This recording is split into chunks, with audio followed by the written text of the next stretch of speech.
Bom dia, tudo bem? Espero que vocês tenham aproveitado essas 2 semanas das minhas férias para de repente rever aí algumas videoaulas do estudo do livro do Apocalipse. Um livro muito complexo, né? Muitas pessoas têm bastante dificuldade com ele e nós já estamos indo aí para a aula 19 hoje, tá? Se você perdeu alguma aula, volte lá no canal do YouTube, assista os outros vídeos. Você também tem a possibilidade de assistir a aula principal, que é a aula número 1, onde eu apresento 4 formas de olhar o Apocalipse, de compreender, interpretar. E eu indico a que eu sigo em termos de interpretação, tá bom? Muito bem, então vamos lá. Hoje, como eu disse, a aula 19, e nós já estamos com esse quadro bem familiarizado, né? O que está em vermelho nós já estudamos, tá? Capítulo 1, o primeiro bloco, aí nós pulamos esse que está em amarelo, viemos aqui para os capítulos 4 a 22, e aí do 4 ao 11 e do 12 ao 20 nós já estudamos o novo Êxodo e o julgamento do mal, terceiro e quarto blocos. Hoje a gente volta aqui nesse segundo bloco que havíamos pulado, que são as 7 cartas às 7 igrejas, capítulos 2 e 3, tá? Hoje a gente vai estudar uma carta a uma igreja e assim sucessivamente a cada semana. Esse quinto e último bloco aqui, capítulos 21 e 22, são os capítulos que concluem o livro do Apocalipse, e nós, que é o triunfo final. Então, depois que estudarmos as 7 cartas às 7 igrejas, teremos completado, então, todos esses capítulos aqui, não é? E a hora que ficar vermelho esse bloco, esse segundo bloco, aí a gente vai lá e finaliza no triunfo final, tá bem? Bom, como eu disse, hoje, né, iniciamos aí as 7 cartas às 7 igrejas que ficam na Ásia Menor, que atualmente é a Turquia. Se você olhar no mapa hoje, a região da Turquia atualmente é a Ásia Menor, antigamente, né? E onde ficam as igrejas, olha. João estava aqui na ilha de Patmos, preso, né? A gente sabe disso. E daqui ele recebe a revelação de Deus e escreve o livro do Apocalipse, escreve as 7 igrejas, tanto que já está ali no capítulo 2, capítulo 3, início do livro, né? A preocupação do Senhor era revelar a João logo essas cartas para ajudar as comunidades iniciais. E aí ele escreve a Éfeso, Esmirna, Pérgamo, Tiatira, Sardes, Filadélfia e Laodiceia. Então, 1, 2, 3, 4, 5, 6, 7. Nesse trajeto aqui, as cartas circularam, tá? Hoje é a carta à igreja em Éfeso, que está lá em Apocalipse 2, do verso 1 ao verso 7. A gente vai ler esse texto e depois tirar aí os principais ensinamentos dessa carta que João escreve à igreja em Éfeso. A Éfeso está aqui, ó, tá vendo? Éfeso, ok. Bom, o texto diz o seguinte: ao anjo da igreja em Éfeso escreva: estas são as palavras daquele que tem as 7 estrelas em sua mão direita e anda entre os 7 candelabros de ouro. Conheço as suas obras, o seu trabalho árduo e a sua perseverança. Sei que você não pode tolerar homens maus, que pôs à prova os que dizem ser apóstolos, mas não são, e descobriu que eles eram impostores. Você tem preservado e suportado sofrimentos por causa do meu nome, e não tem desfalecido. Contra você, porém, tenho isto: você abandonou o seu primeiro amor.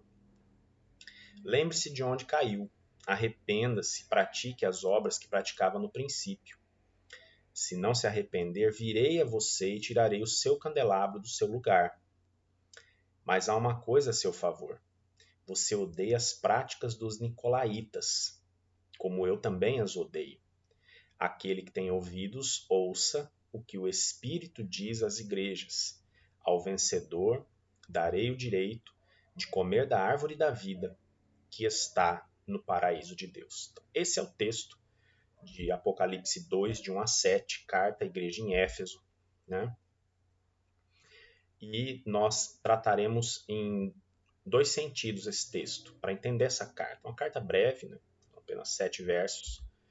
Primeiro, a gente vai observar aí nos versos 2 e 3 e no verso 6 que existem virtudes da igreja de Éfeso. Existem virtudes da igreja em Éfeso, tá? Então, a gente vê, por exemplo, ali nos versos 2, 3 e 6, que Éfeso era uma igreja fiel na doutrina. Então, me lembra um pouco, bastante até a nossa igreja, a denominação, Igreja Presbiteriana Independente do Brasil, que é muito fiel à doutrina, né? Nós temos essa marca, graças a Deus, como Éfeso também tinha, uma comunidade que era fiel, tá? Fiel na doutrina, não se deixava levar por qualquer vento de doutrinas e tal. Ok, então essa é uma primeira marca, fidelidade à doutrina, à palavra, ao ensinamento do Senhor. Uma segunda virtude, lá no verso 2, né? Éfeso era uma igreja envolvida com a obra de Deus, olha só. Envolvida com a obra de Deus. Fiel na doutrina, envolvida com a obra de Deus. Bom, são duas virtudes fantásticas, ok? Envolvida com a obra de Deus. Tem muita igreja que é fiel na doutrina, mas se envolve com a obra. A igreja em Éfeso, além de ser fiel na doutrina, era uma igreja também envolvida com a obra de Deus, ou seja, fazia missão. A terceira virtude da igreja é que Éfeso, né, era uma igreja, uma comunidade perseverante nas tribulações. Né? Versos 2 e 3, olha. Perseverante nas tribulações. Que três virtudes fantásticas de uma igreja. Eu gostaria, não é, de que o Senhor nos visse como igreja com essas qualidades, essas virtudes fantásticas. Fiéis à doutrina, envolvidos com a obra, fazendo missão e perseverantes nas tribulações. Tem muito cristão, muita igreja que é até fiel na doutrina, se envolve com a obra, mas quando vem tribulações se deixam desfalecer. Eles eram perseverantes, ou seja, pessoas de fé. Concorda com isso? Então, tinham palavra, fiéis na doutrina, tinham missão, envolvidos com a obra, e tinham fé, perseverança nas tribulações. Então, são virtudes fantásticas da igreja em Éfeso. Muito bem. Agora, no verso 4, vem uma repreensão. Abandonaram o primeiro amor. Isso é muito sério. Veja bem, vamos olhar de novo. Grosso modo, ou olhando assim meio que rapidamente, a impressão é que a igreja em Éfeso era uma igreja ótima, excelente. Fidelidade na palavra, na doutrina, envolvimento com a obra, com a missão e perseverança, fé na tribulação. Fantásticas as virtudes, de fato. Que em nome de Jesus nós sejamos uma igreja com essas virtudes. No entanto, na repreensão do verso 4, que abandonaram o primeiro amor, é algo muito sério. Então, como que funcionaria esse abandonaram o primeiro amor? Eu coloquei essa frase aqui, ó. Quando abandonamos o primeiro amor? Que é uma pergunta que fica realmente para nós, né? Porque abandonar o primeiro amor, o que seria isso? Bom, nós abandonamos o primeiro amor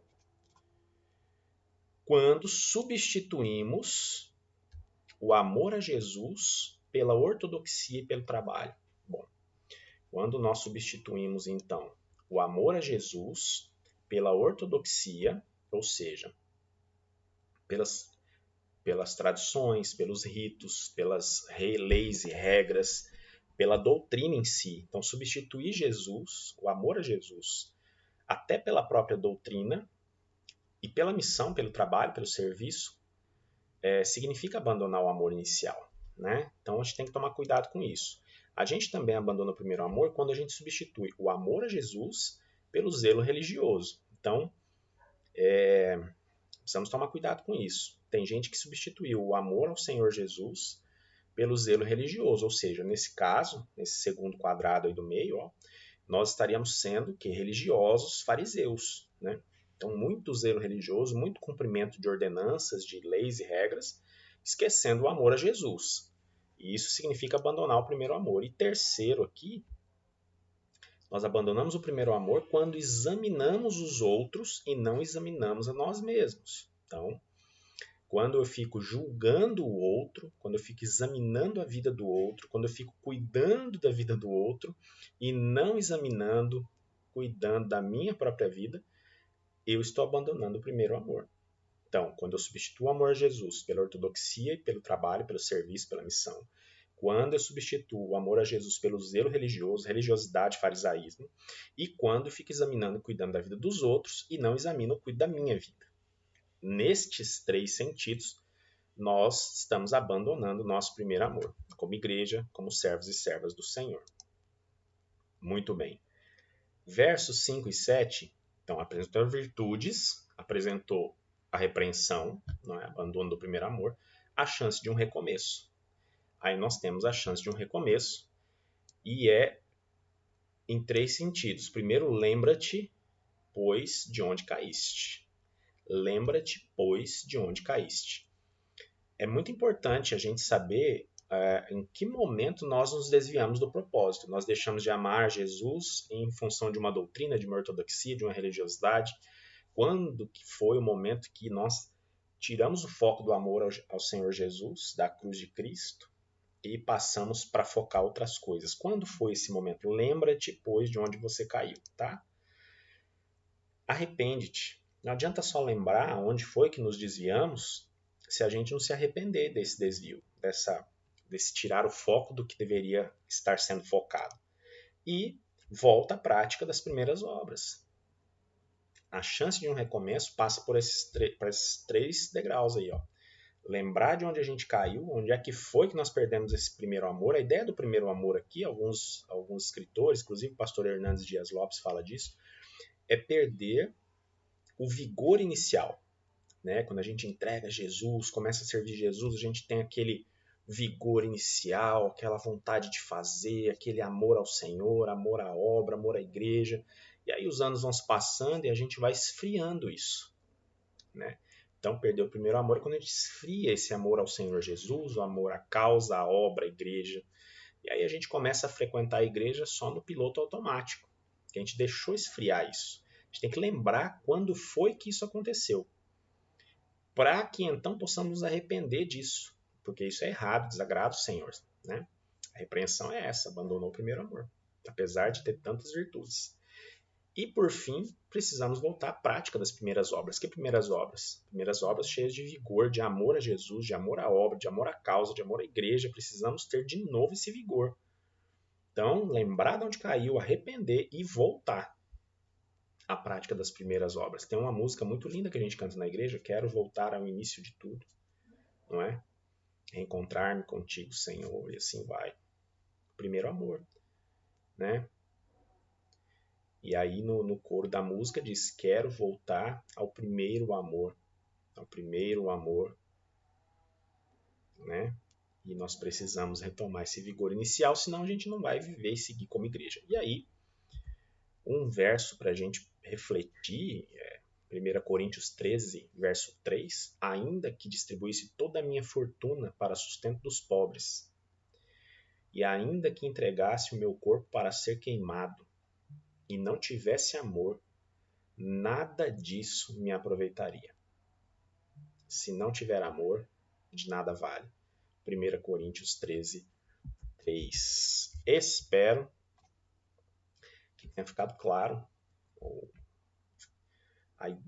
qual era o objetivo da carta à igreja em Éfeso, uma igreja excelente, mas que se deixou esfriar em relação ao seu vigor inicial, ao primeiro amor. Que não sejamos uma igreja assim, que eu e você não sejamos servos e servas assim, tá bom? Que Deus te abençoe, um excelente domingo para você e para sua família.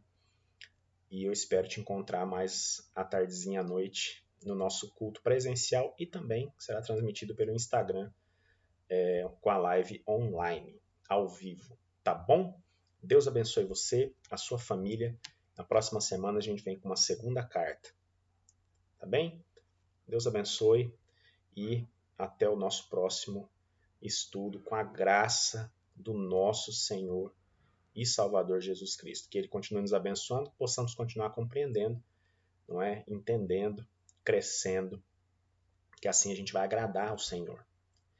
Nós vimos várias visões apocalípticas e tal, e essas cartas são mais específicas e pontuais em relação à igreja, a minha e a sua atuação hoje na igreja de Jesus. Tá bom? Deus te abençoe, excelente domingo, e a gente se vê ou no culto presencial, ou pelo Instagram, ou então no próximo vídeo. Deus te abençoe e até o próximo.